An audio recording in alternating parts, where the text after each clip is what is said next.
안녕하십니까 여러분들, 산책처럼 사주입니다.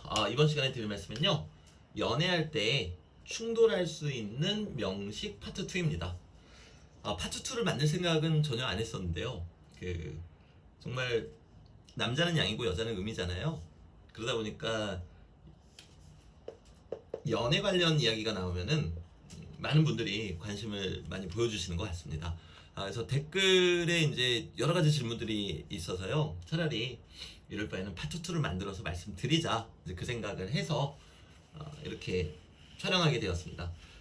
어제 올라온 영상에 대한 댓글에 대한 답변 위주로 말씀을 드릴게요. 일단 첫째, 원진은 어떤가요? 저는 다른 영상에서도 많이 말씀드렸다시피 이 원진에 대해서는 아예 연산에 넣어두고 있지 않습니다. 실제로 많은 분들을 임상에 봤을 때도 그렇고요. 두 가지로 말씀드리면은 이건 자주 드렸던 말씀인데, 실제로 원진이 있는 분들 그리고 없는 분들 한 10커플, 각각 10커플 정도 모아놓고 원진이 없는 분들한테도 원진살이 있다, 그리고 원진의 개념을 설명드리면요, 다들 맞다고 맞장구를 치십니다. 그러니까 심리적으로 사람을 너무 위축시키는 경향이 있다는 거죠. 그리고 두 번째는, 명리학은 사람한테 공포나 불안감을 심어주기 위한 학문은 절대로 아닙니다. 하지만 이 원진은 스스로를 돌아보게 하는 게 아니라 상대를 혐오하고 또 약간 원망하게끔 하는 코드를 가지고 있기 때문에 저는 원진살을 전면적으로 부정을 합니다. 네, 부정하고요. 당연히 원래 있던 이론이기 때문에 아예 근거가 없다고 할 수는 없어요. 하지만 방금 말씀드린 두 가지 이유, 실제에 아닌 경우들이 너무 많이 나온다. 네, 그거는 당신이 어떤 커플을 오랫동안 관찰 못해서 그런 게 아니냐라고 말씀 주시는 분들도 있을 수 있는데요, 그렇지 않습니다. 저는 많은 분들 아시다시피 오랫동안 그 학생들을 지도해 왔고요. 제 아이들 중에서 좀 큰 아이들, 네, 제 아이라고 하니까 제 자식 같네요. 그쵸? 제 자식 같은 제자 아이들, 큰 아이들은 30대 중후반도 있습니다. 네, 그러다 보니까 오랜 기간을 두고 봤을 때에도 그런 현상은 일어나지 않는다. 그리고 제가 예전에 진해원진이나 사술원진이 대체 왜 나왔을까, 여기에 대한 말씀을 한번 드린 적이 있죠. 왜냐면은 진토라는 거는 사화랑 만나면은 진사지망, 해수는 술토와 만나면 술해철라. 여기도 마찬가지죠. 술토와 만나면 네. 진토와 만나면 진사지망, 술토와 만나면은 술해철라. 이러다 보니까 진사지망이나 술해철라나 전부 다 음기를 마주 보게 하는 기운이 있습니다. 근데 음기를 우리가 마주 볼 때는요, 어떤 우울감이나 깊이 있는 생각, 성찰, 이런 것들이 동반되거든요.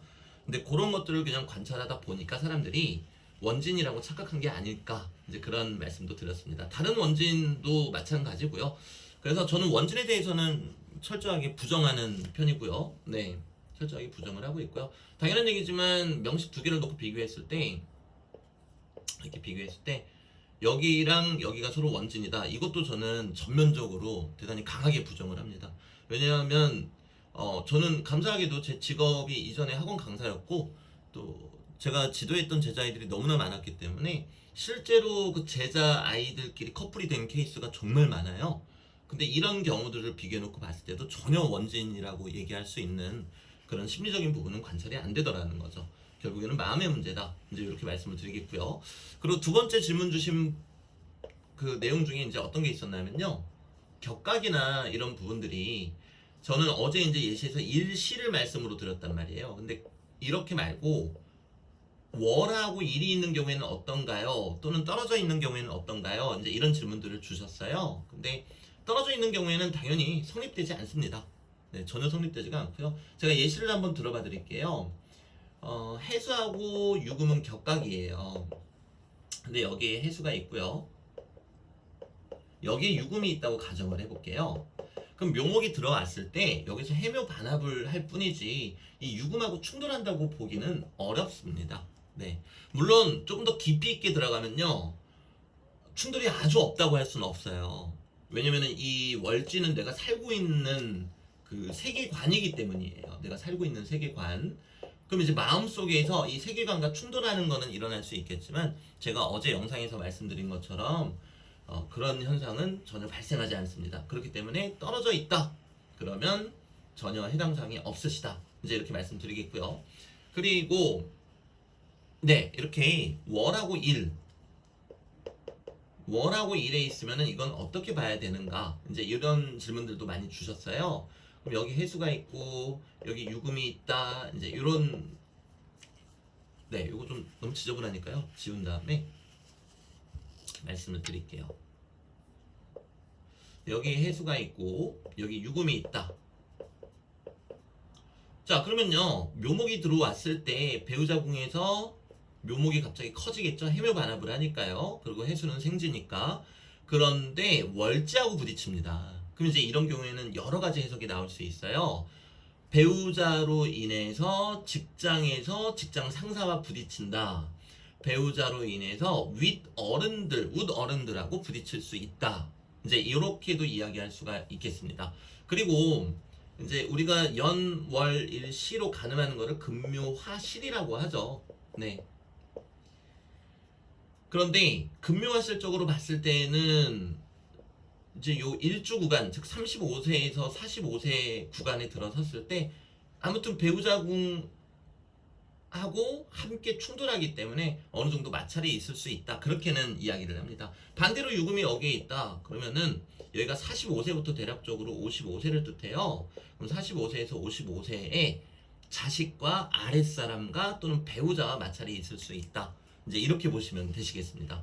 자, 근데 이제 반대의 경우도 한번 볼게요. 지금 제가 해유 이렇게 썼는데 유해 이런 경우도 한번 볼게요. 여기 유금이 있고 여기 해수가 있다고 가정을 해볼게요. 자, 그러면은 운에서 묘목이 들어왔을 때 해수가 생지다 보니까 묘목을 강하게 키워주겠죠. 그러면서 배우자궁하고 충돌이 일어나죠. 그럼 이렇게 되면은 윗사람과 어떤 문제가 생겼는데 그걸로 인해서 배우자가 충돌한다. 또는 직장에서 문제가 생겼는데 뭐 스트레스를 많이 받았는데 그걸로 인해서 배우자가 충돌한다. 이렇게 해석이 완전히 달라지겠죠. 여기 같은 경우는 해묘반합을 배우자궁으로부터 시작하니까 배우자와의 어떤 문제가 생겼는데 그게 외부로 표출이 되다 보니까 윗사람 또는 직장에서 충돌이 발생할 수 있다. 이렇게 해석을 하게 됩니다.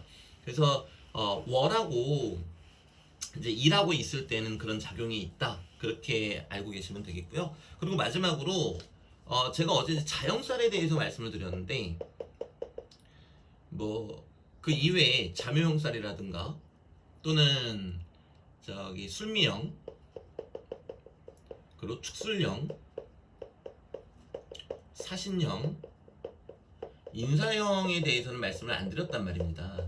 물론 어제 자형살에서 말씀드린 것처럼 요 형살들도요 결국에 일하고 시 또는 아까 앞에서 말씀드린 것처럼 월하고 일에 있을 때 그런 심리적인 스트레스를 동반할 수는 있어요. 근데 제가 어제 영상에서 자형살을 제외한 뭐 자묘형살, 술미, 축술, 사신, 인사를 제외한 이유는 뭔가 하면요 요 부분에 대한 막연한 두려움을 너무 많이 가지고 계세요.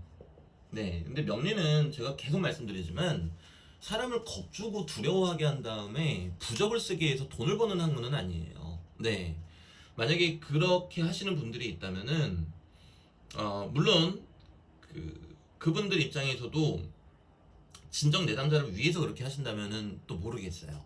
근데 그게 아니라 본인의 어떤 상업적인 용도를 위해서 그렇게 하시는 분들이 있다면은 그거 자체가 이미 틀린 명리예요. 그러니까 명리학이라고 볼 수가 없습니다. 그런데 이 부분에 대해서 많은 분들이 두려움을 너무 많이 갖고 계세요. 네. 실은 그 일시에 이런 부분들이 있을 때 배우자 그리고 연애 하면서 심리적인 스트레스를 동반하는 건 맞긴 맞아요. 맞긴 맞는데 이런 글자들이 있으면 무조건 이혼한다라고 생각하시는 분들도 너무나 많고요.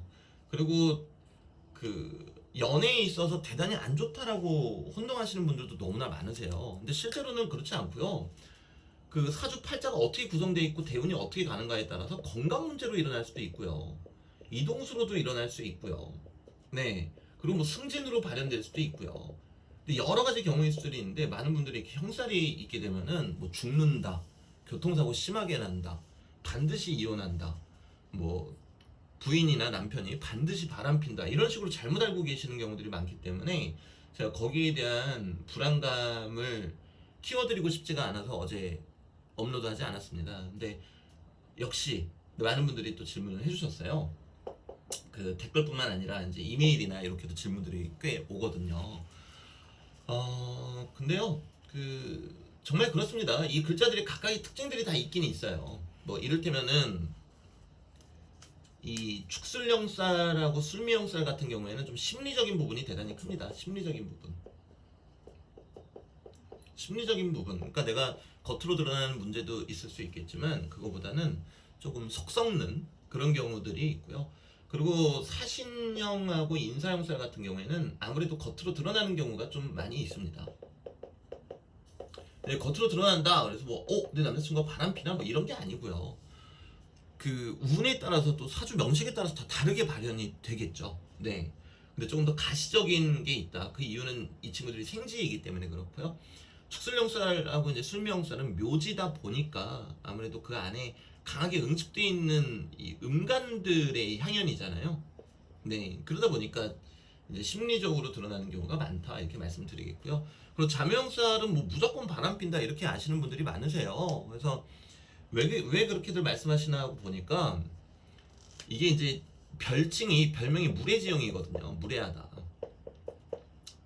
근데 이 무례지형이라는 이름이 생긴 이유가 자수하고 묘목이 있는데 요 간목은 물이 많아도 괜찮아요. 근데 요 안에 있는 을목이 요 을목이 순목이에요. 묘목은 순목이 아닙니다, 여러분들. 네, 묘목은 순목이 아니고요. 요 지장간 안에 있는 을목이 순목이에요. 물기를 갖고 있는 나무라는 거죠. 근데 옆에 임기수가 너무 강하니까 이 물기운으로 인해서 이 을목이 조금 고장난달까요? 네, 그런 현상이 생긴다라는 거죠. 그 이제 물이 나무한테 물을 주는데 이 나무가 원치 않으니까 무례하다. 그래서 무례지형이라고 하는 건데 이거를 너무 확대 해석하셔가지고 무례한 거니까 무조건 바람을 핀다. 난 잘해줬는데 얘가 나한테 무례하게 구는 건 바람밖에 없다. 이제 이렇게 또 끌어가는 부분도 대단히 큰 문제고요. 그리고 요 자묘형살 같은 경우는 그럼 결론은 이제 을목의 문제. 그리고 이것도 조건에 따라서 다 달라요. 이게 얼마나 강하게 발현되는가 아닌가도 다르고요. 그리고 이제 한 80년대 그때쯤에 출간되거나 한 1990년대 출간된 책들을 봐도요. 자묘형살이 있으면 타인에게 불쾌감을 준다. 그렇게 묘사가 돼 있어요.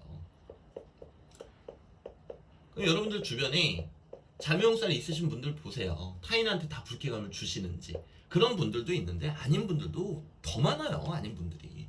그러니까 우리가 항상 그 명리 공부할 때 저는 늘 여러분들한테 말씀드리지만 그 이유가 뭔지 이유도 없이 그냥 공식화시켜서 암기하는 거는 대단히 어렵고 잘못됐습니다.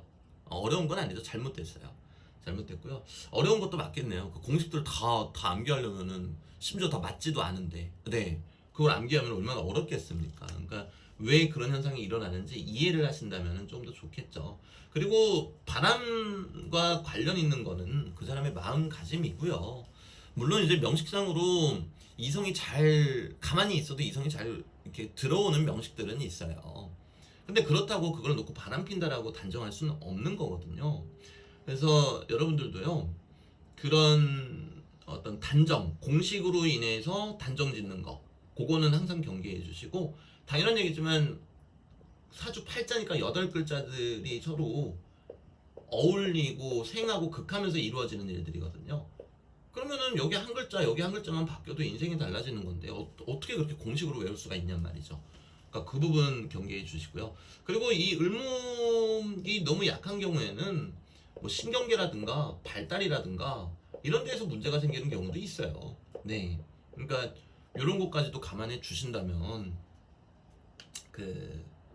여기에 대해서 어떤 큰 오해, 편견 이런 거는 가급적 안 가지시기를 바라겠습니다. 그리고 정말 누누이 드리는 말씀인데 어떤 일주는 이렇더라고요. 그거는 진짜 안 될 말씀이세요. 네, 정말 안 된 말씀이세요. 저도 병인일주인데 똑같은 병인일주 중에서도 사기꾼들 많아요. 그리고 사기꾼 아니신 분들도 많고요. 나쁜 사람도 많고 착한 사람도 많습니다. 그건 사람의 마음가짐의 문제지 우리가 그 명식을 보고 이 사람이 마음이 이러니까 젖떨 것이다. 이거는 대단히 잘못된 얘기예요. 저를 예시로 이제 병인일주다라고 했을 때 병인일주의 특징은 뭐 어떻다 이런 것들이 있죠. 그거 틀린 얘기는 아니에요. 근데 주변의 환경 그리고 살아온 시간들, 그리고 무엇보다도 이 사람의 마음가짐으로 인해서 좋은 사람일 수도 있고 나쁜 사람일 수도 있어요. 네. 그러니까 다시 한번 이 공식을 통해서 일반화시키는 거는 반드시, 네, 반드시. 그러니까 요 일주만의 특징이 있다? 이거는 부정하지 않아요. 맞아요. 맞는데 그 특징이 완전히 희석돼서 안 드러나시는 분들도 그만큼 많아요.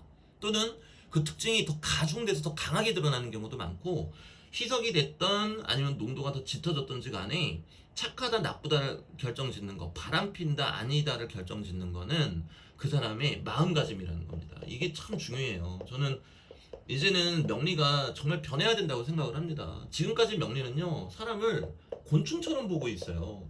포유류도 아닌 것 같아요. 곤충처럼 본다는 게 뭡니까? 개미가 이렇게 걸어가는데 여기다가 벽을 이렇게 세우면은 요 앞까지 갔다가 그제서야 옆으로 가고, 또 여기다가 벽 이렇게 세워놓으면 그제서야 이렇게 가고. 근데 지금은 그렇지 않단 말이에요. 지금은 어떤 교육 수준이나 이 지적 수준이 높아졌기 때문에 이런 곤충이 아니고요. 물론 이제 곤충 비하는 아닙니다. 네, 곤충을 사랑하시는 분들한테는 죄송합니다만 멀리 보고 이렇게 갈 수도 있다라는 거죠. 그러니까 더 이상 그 대단히 오래된, 네, 아주 낡은 거에서 우리가 배울 점은 감사하게 배워야 되겠지만 고쳐야 될 점은 고쳐야 된다고 생각을 합니다. 요 마음가짐이 제일 중요하다. 다시 한번 제가 강조해서, 정말 이거는 매 영상마다 강조 드릴까봐요. 정말 그래요. 못 믿으시겠으면은 뭐 똑같은 일주 한 4분 5분 모아놓고 공통점하고 차이점 한번 비교해 보세요. 공통점이 분명히 드러나긴 하지만 차이점은 그 이상으로 대단히 큽니다. 그래서 그런 부분 다시 한번 제가 간곡하게 여러분들한테 부탁드릴게요. 우리가 명리학을 학문으로서 접근하기 위해서는 그런 미신적인 요소들, 그리고 그 사람의 인생, 그 어마어마하게 컴플렉스한 사람의 인생을 단순히 공식화해서 이야기하고 논하는 거는 근절돼야 된다고 저는 확신합니다. 네. 그래서 오늘 영상은 여기에서 끝마치도록 하고요. 내일 또 다른 이야기로 찾아뵙도록 하겠습니다. 감사합니다, 여러분들.